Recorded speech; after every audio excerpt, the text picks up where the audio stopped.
안녕하세요. 인하대병원 정신건강의학과에서 진료하고 있는 맹세리입니다. 안녕하세요. 잠실베스트 동물 메디컬 센터에서 동물을 치료하는 수의사 하지영입니다. 만나 뵙게 되어 반갑습니다. 반갑습니다. 인하대병원 매거진 온 봄호 특집 반려동물 편을 위해서 저희가 만나게 되었는데요. 요즘 우리나라 반려동물을 키우는 인구수가 1,500만 명을 넘어서고 있다고 하더라고요. 현장에 계시는 선생님께서는 아마 더 생생하게 느끼고 계실 것 같아요. 반려동물을 대하는데 책임감을 가지신 분들이 많이 늘어나고 있는 것 같아요. 반려동물에 대한 가치관이 달라졌다고 할까요? 반려동물을 보호해야 할 가족의 일원으로 생각하시는 분들이 많이 늘어났다고 느껴져요. 수의사가 되신 계기가 궁금해요. 원래 동물을 좋아하셨어요? 네, 어렸을 때부터 동물을 좋아했어요.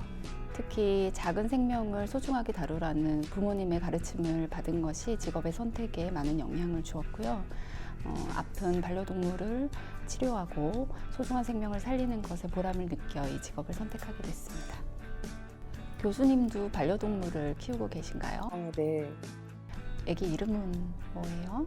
지금 까망 고양이여가지고 까까라고 하는데 올해 8살이 되었고 저희 집에서 이제 막내 아들 노릇을 하고 있습니다. 교수님께 까까는 어떤 의미인가요? 이제는 없는 걸 상상할 수 없는 저희 집 이제 막내둥이이고요. 저희 엄마에게는 특히나 아주 예뻐하시는 막내 아들입니다.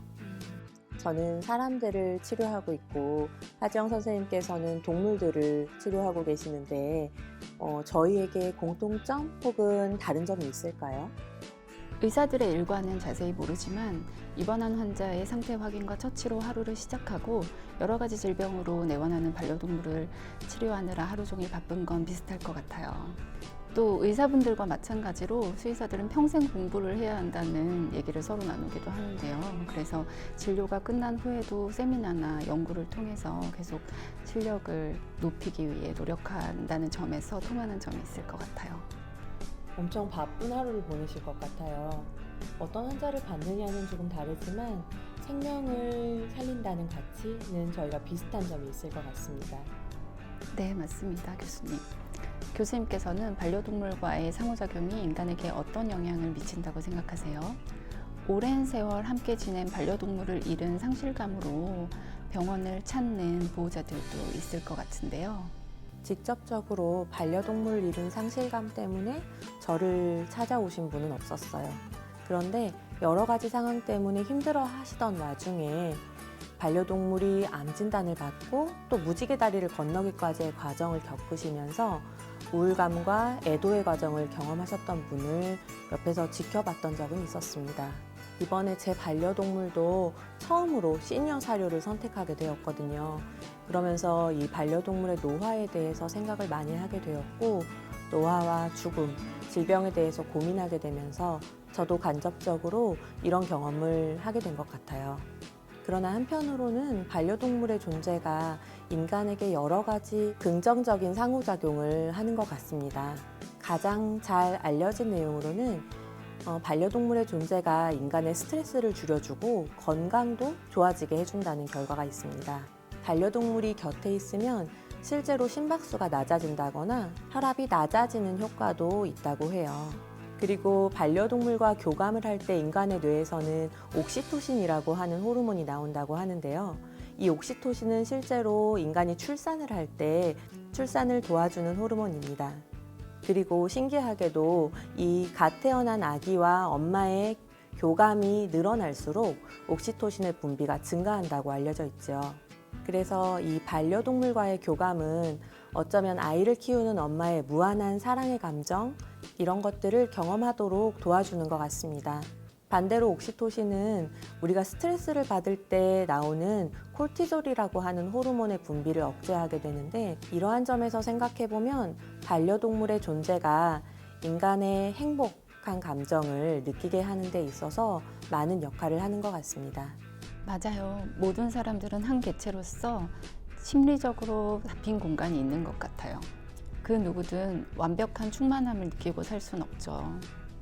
반려동물의 따뜻한 눈빛과 순수한 움직임이 그 빈 부분을 쓰다듬어주고 채워주는 것 같아요. 언어도 다르고 생김새도 다르지만 서로 이렇게 채워주고 지켜줄 수 있다는 건 너무 멋진 일인 것 같아요. 동물병원에서도 여러 가지 에피소드가 많으실 것 같아요. 실제로 동물들과 좋은 교감을 나누었던 사례를 경험하신 적이 있을까요? 오랫동안 불면증을 앓던 보호자분이 반려동물을 키우시게 되면서 불면증이 씻은 듯이 나으신 분도 계시고요.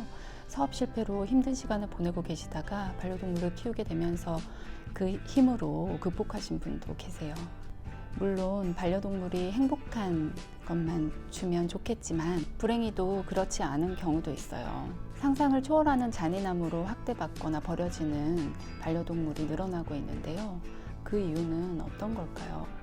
잔인한 방법으로 동물을 학대하는 상황을 일반적인 인간의 본성으로 해석하기에는 어려움이 있을 것 같습니다. 반사회적 인격 장애를 들 수 있겠는데요. 진단 기준에 있는 것처럼 반사회적 인격 장애를 앓는 분들은 유년기부터 자기보다 약한 작은 동물들을 괴롭히거나 잔인한 방법으로 학대하기 시작하고 성인이 되어서도 타인의 권리를 침해하거나 폭력적인 모습을 드러내기도 합니다. 또한 이런 폭력성은 유년기에 본인이 경험했었던 학대의 경험이라든지 혹은 낮은 자존감에서부터 기인하는 경우도 있어요. 자기보다 작고 약한 동물을 괴롭히면서 상대적으로 우위에 있다고 느낀다거나 자신의 열등감을 극복하려는 시도로도 해석할 수는 있을 것 같습니다. 그렇다고 이런 폭력성을 합리화하기에는 어려울 것 같고 인간의 일반적인 모습이라고 설명하기에도 어려움이 있을 것 같습니다. 동물병원에서도 이런 좋지 않은 사례를 많이 경험하시나요?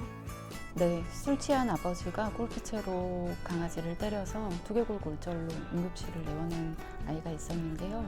물론 생명은 살렸지만 1년 내내 발작 증상을 보이는 후유증을 겪고 있어요. 그리고 예쁜 아기 강아지만 사서 계속 학대하는 사람도 있는데요. 주변 신고로 인해서 경찰이 구조에 와서 저희 병원에서 치료를 받고 좋은 분께 분양을 간 사례도 있어요. 교수님께서 생각하시는 동물과 사람의 행복한 미래는 무엇인가요? 반려동물이 인간에게 무한한 신뢰를 주는 것처럼 인간은 가장 첫 번째로 이 반려동물에게 책임감을 가져야 한다고 생각합니다.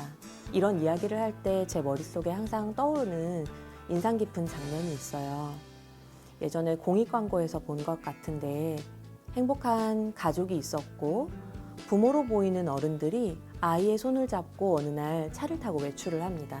그런데 그 차를 타고 가는 동안 아이는 두리번거리면서 어떤 상황인지 모르고 낯선 길가에서 부모는 갑자기 아이를 차에서 내려서 길가에 버리고 두고 가요. 그런데 지나가는 그 차의 뒷모습으로 비추는 것은 더 이상 아이의 모습이 아니었고 쓸쓸하게 주인을 기다리는 강아지의 모습이었습니다. 아마 제가 생각하기에는 가족과 같은 존재를 이렇게 버릴 거냐고 경고하는 공익 광고로 이해했습니다. 반려동물을 키운다는 것은 2~3살 박이의 아이들을 10년, 15년 이상 곁에 두고 돌본다는 것과 같은 의미일 것 같아요. 그래서 반려동물을 키우기로 생각했다면 내가 이 존재를 끝까지 책임질 수 있는가에 대해서 충분히 고민하고 생각해보는 시간이 반드시 필요할 것 같습니다. 또한 반려동물이 우리와 같이 똑같이 살아있는 생명체이고 인간과 같은 다양한 감정들을 경험할 수 있고 느끼고 돌려줄 수 있는 존재라는 것을 반드시 명심해야 할 것 같습니다. 수의사님께서 생각하시는 인간과 동물이 함께 그리는 행복한 미래는 어떤 걸까요? 반려동물과의 관계에서 인간은 어떤 점을 생각해야 할까요? 사람과 사람과의 관계에서도 건강한 관계가 있듯이 동물과 사람의 관계도 그런 것 같아요. 산책, 여행 등과 같은 활동을 통해 서로 긍정적인 영향을 줄 수 있는 관계가 되는 것이 중요하다고 생각합니다. 또 반려동물과의 관계에서 사람 위주의 일방적인 관계가 아닌 반려동물의 언어와 마음을 읽어주고 이해해주며 책임감을 가지는 자세가 중요한 것 같습니다. 최근에는 펫과 경제를 결합한 펫코노미라고 하는 신조어가 있을 정도로 반려동물 시장이 커지고 있다고 하던데요. 2021년 반려동물 시장에서 주목해야 할 키워드가 있을까요? 네, 반려동물의 건강과 행복 그리고 사람과의 공존이라고 생각합니다. 몇 가지 예로 예전에는 건사료 위주로 아이들에게 급여했다면 지금은 아이들의 행복을 위해서 화식의 종류도 다양해지고 있고요. 반려동물의 건강을 위한 영양제품이나 건강관리 제품들이 증가하고 있는 것이 특징입니다. 고양이 자동 화장실이나 자동 급식기 또는 강아지 펫 드라이룸 같이 디지털화된 상품들이 나와서 반려동물을 키우시는 분들의 편의성이 증가된 그런 제품들도 다양화되고 있어요. 수의사 선생님의 말씀을 들으니 점점 더 사람은 물론이고 반려동물에게도 행복한 시대가 오고 있는 것 같습니다. 그럼 우리 반려동물과 사람의 건강한 공존을 위하여 함께 외치고 마무리할까요? 반려동물과 사람의 건강한 공존을 위하여.